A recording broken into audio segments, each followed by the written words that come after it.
ಮಾಜಿ ಸಚಿವರು ಶಾಸಕರಂತ ರಾಜಣ್ಣವ್ರು ಬಂದಿರೋರನ್ನ ಮಾತಾಡ್ತೀವಿ ಸರ್. ಇವತ್ತು ಯತೀಂದ್ರ ಸಿದ್ದರಾಮಯ್ಯ ಅವರು ಮತ್ತೊಂದು ಹೇಳಿಕೆ ಕೊಟ್ಟಿದ್ದಾರೆ. ಸಿದ್ದರಾಮಯ್ಯನವರೇ 5 ವರ್ಷ ಮುಖ್ಯಮಂತ್ರಿಯಾಗಿ ಮುಂದುವರಿತಾರೆ ಅಂತ ಹೇಳಿ. ಅದು ಅವ್ರ ಅಭಿಪ್ರಾಯನಪ್ಪ. ಅವ್ರ ಅಭಿಪ್ರಾಯ ಹೇಳಿದ್ದಾರೆ. ಈ ಪ್ರಜಾಪ್ರಭುತ್ವದಲ್ಲಿ ಯಾರು ಬೇಕಾದ್ರೂ ಅವ್ರ ಅಭಿಪ್ರಾಯ ವ್ಯಕ್ತಪಡಿಸ್ಬೋದು. ಗೊತ್ತಾಯ್ತಾ? ಅವ್ರ ಅಭಿಪ್ರಾಯ ವ್ಯಕ್ತಪಡಿಸೋದು ವೈಯಕ್ತಿಕ ಅಭಿಪ್ರಾಯ ಅಲ್ಲ. ಈ ಒಂದು ಅಧಿವೇಶನ ಆದ್ಮೇಲೆ ಮತ್ತೆ ಕ್ರಾಂತಿ ಆಗುತ್ತೆ, ಮುಖ್ಯಮಂತ್ರಿ ಬದಲಾವಣೆ ಆಗುತ್ತೆ ಅನ್ನೋ ಚರ್ಚೆಗಳು ಕೂಡ ದೊಡ್ಡ ಮಟ್ಟದಲ್ಲಿ ಇದೆ. ಇದೇ ಚರ್ಚೆ ಏನೋ ಇದೆ. ಅಂತಿಮವಾಗಿ ಹೈಕಮಾಂಡ್ ಅವ್ರು ಏನು ತೀರ್ಮಾನ ಹೇಳ್ತಾರೋ ಅವ್ರ ತೀರ್ಮಾನ ಹೇಳೋವರೆಗೂ ಚರ್ಚೆ ಇದ್ದೇ ಇರುತ್ತೆ.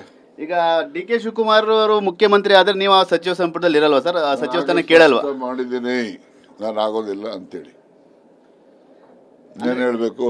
ಅಲ್ಲ ಅಂದ್ರೆ ಏನೋ ಕ್ರಾಂತಿ ಇದೆಯಾ, ಸಿದ್ದರಾಮಯ್ಯನವರೇ ಮುಂದುವರಿತಾರೆ ಸರ್? ನೀವು ಕೂಡ ಹೈಕಮಾಂಡ್ ಮಟ್ಟದಲ್ಲಿ ಯಾವ್ದು ನೋಡಿ, ರಾಷ್ಟ್ರೀಯ ಪಕ್ಷದಲ್ಲಿ ಯಾವಾಗಲೂ ಕೂಡ ಆ ಪಕ್ಷಗಳ ಹೈಕಮಾಂಡ್ ಏನ್ ನಿರ್ಣಯ ತೊಳ್ತಾರೋ ಅದು ಭದ್ರಾಗಿರ್ತಕ್ಕಂಥ ಪದ್ಧತಿ. ಅಲ್ಲ, ಮುಖ್ಯಮಂತ್ರಿಗಳು ಒಂದ್ಸರಿ ಹೇಳಿದ್ರು ಸರ್, ಈಗ ಯಾವುದೇ ಬದಲಾವಣೆ ಇಲ್ಲ ಅಂತ ಹೇಳಿ. ಹೇಳ್ತೀನಿ. ಇದಿಷ್ಟು ಮಾಜಿ ಸಚಿವರು ಶಾಸಕರಂತ KN ರಾಜಣ್ಣವರ ಮಾತು. ಮುಖ್ಯಮಂತ್ರಿಗಳ ಬದಲಾವಣೆ ವಿಚಾರ ಹೈಕಮಾಂಡ್ಗೆ ಬಿಟ್ಟಿದ್ದು. ಆದರೆ ಡಿ ಕೆ ಶಿವಕುಮಾರ್ ಅವರೇನೋ ಮುಖ್ಯಮಂತ್ರಿ ಆದರೆ ನಾನು ಸಚಿವ ಸಂಪುಟದಲ್ಲಿ ಇರಲ್ಲ ಅನ್ನೋ ಮಾತನ್ನು ಕೂಡ ಸ್ಪಷ್ಟಪಡಿಸ್ತಾ ಇರುವಂತು.